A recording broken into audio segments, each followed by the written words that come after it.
A post went viral last week claiming that Mark Carney stole $100 billion from your pension to invest in India. That pensioners are about to be forced into UBI through Bill S-206, and that 12 million Canadians are going to be moved into government stablecoin, announced the other day. I'm going to break down each and every one of these claims, not to defend the government, not to attack it, but because your financial decisions should never be based on manufactured panic. So let's go. Canadian pension funds, CPP, CDPQ, the Maple 8, have collectively invested around $100 billion in India. The number is real. But here's what the post leaves out. These funds invest everywhere. Europe, Australia, the US, Latin America. In fact, more than 75 cents of every dollar managed by these funds is invested outside of Canada. That's been the strategy for decades. Global diversification to maximize retirement for retirees. And here's the critical part most people don't know. No prime minister can tell CPP where to invest. CPP's investments operate at arm's length from the government, and that's by law. Carney didn't send your pension to India.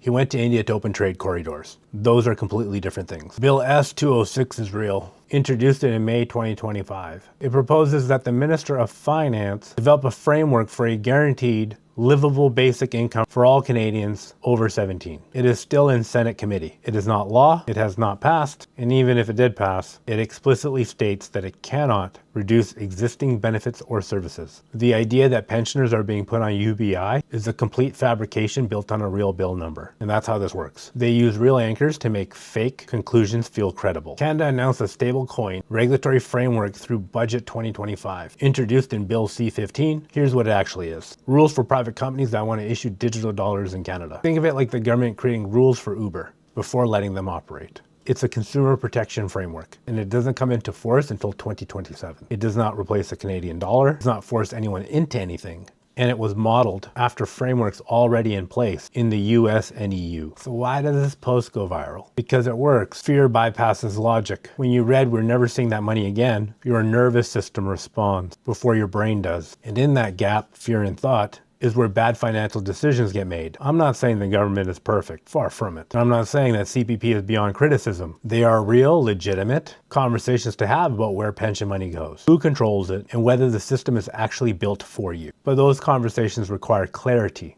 not panic. In part 2, I'm going to show you what actually does threaten your financial future, and more importantly, what the inverse method teaches about building a system that doesn't depend on CPP, UBI, or any government program to survive. Follow the channel because part 2 is going to drop soon.